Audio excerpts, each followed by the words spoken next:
Morning friends, मैं हूं आप सभी की होस्ट और दोस्त जूही राय। ले आई हूं आप सभी का फेवरेट शो। और आज के इस फेवरेट शो में हम बात करेंगे सीरियल अनुपमा की कहानी के बारे में, जिसका करंट ट्रैक काफी इंटरेस्टिंग है। एक और जहां पर अनिरुद्ध काव्या का डिवोर्स चल रहा है और अनिरुद्ध भी यहाँ वनराज की तरह ही वन चांस और चाहते हैं यहाँ काव्या के साथ अपने रिश्ते को बेटर करने के लिए। जैसे डिवोर्स से पहले अनुपमा से यहाँ पर माफी मांगते हुए वनराज उनके साथ नई जिंदगी शुरू करने के लिए कहते हैं, लेकिन अनुपमा वहां पर नहीं मानती है। और ऐसे में अब देखना होगा क्या काव्या भी अनिरुद्ध की बातों को मान लेती है या नहीं।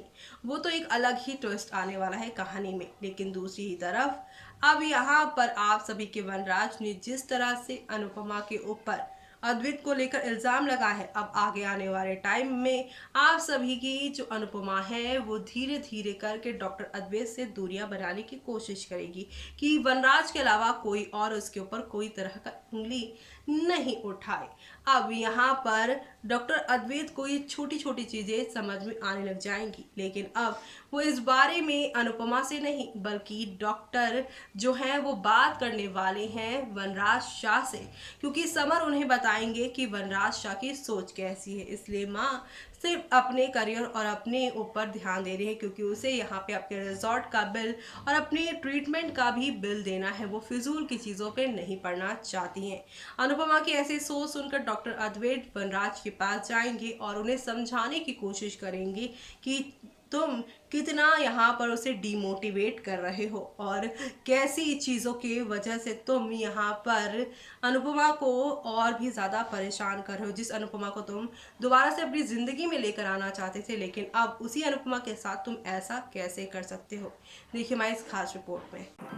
रूपाली गांगुली सुधांशु पांडे स्टारर सीरियल अनुपमा को इन दिनों दर्शक खूब प्यार दे रहे हैं और इसकी खास वजह ये है कि शो में यहाँ पर गजब की एक्टिंग स्किल्स दिखाई जा रही हैं। शो का ऐसा कोई भी किरदार नहीं जिससे दर्शकों को लगाव नहीं। जी हाँ, हर एक किरदार की अपनी एक स्पेस है, एक बैक स्टोरी है जो कि दर्शकों को काफ़ी पसंद आ रही है।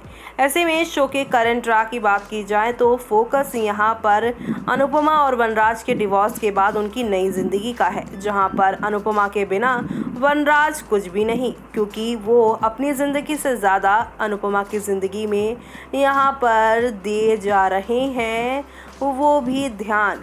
अब अलग हो गए हैं तो अपनी ज़िंदगी के बारे में सोचें। और अब अनुपमा की कामयाबी और अपनी फेलियर के लिए अनुपमा को ही वो जिम्मेदार ठहरा रहे हैं। उन्हें लग रहा है कि अनुपमा यहाँ उनसे दूर जाकर इतनी कामयाबी हासिल इसलिए कर रही हैं ताकि वो उन्हें नीचा दिखा सके। लेकिन इस बात का जवाब अनुपमा ने कल के एपिसोड में ही देने की कोशिश ही थी, लेकिन आज वो आप सभी को फिर से दिखाई देंगी, जहाँ पे वो ये कहती नजर आएंगी कि आदमियों को हमेशा ये क्यों लगता है कि जब औरत उसके साथ है तो वो जो भी कुछ कर रही है उसके और उसके परिवार के लिए कर रही है, लेकिन जब वो उससे अलग हो जाती है तो उसी आदमी को ये क्यों लगने लग जाता है कि ये सारी चीज़ें औरतें उन्हें नीचा दिखाने के लिए कर रही हैं। अनुपमा यहाँ पे कहेंगी कि मुझे अपनी ज़िंदगी में कुछ आगे बनना है और साथ ही अपनी बीमारी का मुझे खर्च भी निकालना है। अब मैं अकेली हूँ तो मेरी जिम्मेदारियाँ भी बढ़ गई हैं और मेरे पास फालतू के चीज़ों के लिए टाइम नहीं है। अब बार बार यहाँ पर अनुपमा को उनके नए दोस्त अद्वैत के साथ जोड़ा जाएगा, जिसकी वजह से अनुपमा का सब्र का बांध तो टूटेगा ही। लेकिन कहानी में ट्विस्ट तो तब आएगा जब अद्वैत के सामने ये घिनौना सच आएगा। यहाँ अद्वैत काफ़ी हैरान होंगे कि एक पढ़ा लिखा इंसान एक अच्छी कंपनी में काम करने के बावजूद भी ऐसी सोच रखता है कि एक औरत किसी आदमी के साथ अगर है तो उसका कुछ अफेयर ही चल रहा होगा। जी हाँ, ऐसी सोच के साथ वनराज कैसे जी रहे हैं और अब वनराज की इसी सोच को वो ख़त्म करने का डिसीज़न लेंगे।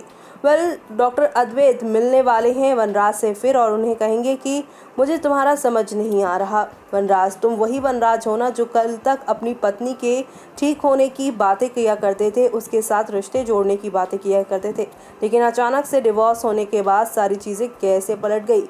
वही औरत जो कि तुम्हारे लिए देवी समान थी वो आज तुम्हारे लिए अभिशाप कैसे बन गई। वनराज अभी फ़िलहाल डॉक्टर अद्वैत की बातों को बिल्कुल नहीं समझ पाएगा और उसे ऐसा लगेगा कि वो अनुपमा की वकालत कर रहा है, जिसकी वजह से दोनों के बीच में खूब घमासान होगा। लेकिन अब हर बार की तरह डॉक्टर अद्वैत उन्हें काफ़ी सारी चीज़ें जो है एग्जाम्पल के साथ यहाँ पर समझाएंगे और इसी दौरान डॉक्टर अद्वैत उन्हें ये भी बताएंगे कि मुझे पता है वनराज कि तुम इस तरह का रिएक्ट कैसे कर रहे हो, तुम अनुपमा के बिना रह नहीं पा रहे हो, लेकिन तुम्हारी इस जेलेसी को भड़काने का काम कोई और नहीं बल्कि काव्या कर रही है। काव्या जो कि काफ़ी खुश है, तुम्हारा अनुपमा का डिवोर्स हो गया और वो शादी के लिए काफ़ी एक्साइटेड है, लेकिन तुम डिवोर्स के बाद भी शादी के लिए एक्साइटेड नहीं दिख रहे हो, ना ही काव्या को ध्यान दे रहे हो। लेकिन काव्या अच्छे से सारी चीज़ें जान गई है कि तुम अभी भी कहीं ना कहीं अनुपमा से अटैच हो, इसलिए अनुपमा और मेरे खिलाफ काव्या ने ही तुम्हारे दिलो दिमाग में ऐसी बातें डाली हैं। अनुपमा और उनके खिलाफ बातें जो डाली हैं वनराज के दिलो दिमाग में काव्या ने, उससे डॉक्टर अद्वैत और अनुपमा को तो कुछ नुकसान नहीं होगा, नुकसान वनराज का ही होगा। वो यहाँ पर अपने सच्चे रिश्ते खोते जाएंगे और इसी वजह से वो सिर्फ अकेले ही अकेले रह जाएंगे। अब धीरे धीरे करके वनराज को डॉक्टर अद्वैत की बात तब समझ में आएगी जब वो धीरे धीरे करके सच में सबसे कटने लग जाएंगे काव्या की वजह से। काव्या यहाँ पर कब कैसे उन्हें मैनिपुलेट करेगी उन्हें समझ नहीं आएगा, लेकिन जब अचानक से वो अकेले पड़ जाएंगे, सब उनसे दूर हो जाएंगे उनके बिहेवियर की वजह से, तब उन्हें समझ में आएगी सारी बातें। तो अब यहाँ पर देखना काफ़ी दिलचस्प होगा कि ये बातें सारी यहाँ पर सही समय पर समझ में आएंगी वनराज के, या हाथ से उनके समय निकल जाएगा। आगे आने वाला ये इंटरेस्टिंग ट्रैक आप सभी शो में देखना बिल्कुल भी मिस मत करेगा। तो देखा आपने कि किस तरह से हौले हौले आहिस्ता आहिस्ता करके शो में आप सभी को नेक्स्ट लेवल अप वाला ड्रामा देखने को मिलेगा। तो आप सभी शो के आगे आने वाले इन सभी तूफानी ट्विस्ट एंड टर्न्स को देखना बिल्कुल भी मिस मत करिएगा, क्योंकि आप लोगों को नेक्स्ट लेवल अप वाला ड्रामा देखने को मिलेगा। जी हाँ, जहाँ पर डॉक्टर अद्वैत की बातें धीरे धीरे करके वनराज को समझ में आएंगी और दूसरी तरफ अनिरुद्ध यहाँ काव्या के साथ रहने की बात करेंगे। तो इस सब के बीच में अनुपमा से भी अपने रिश्ते को जो खराब हो रहे थे फिलहाल के लिए, उसे वनराज ठीक करने की पूरी कोशिश करेंगे। यानी कि कुल मिलाकर शो में आगे आने वाले एपिसोड में आप सभी को खूब सारा ड्रामा देखने को मिलने वाला है। तो आप सभी शो के आगे आने वाले इन तूफानी ट्विस्ट को देखना बिल्कुल भी मिस मत करेगा। तब तक के लिए मुझे यानी कि जूही को दीजिए इजाजत। Bye bye, take care.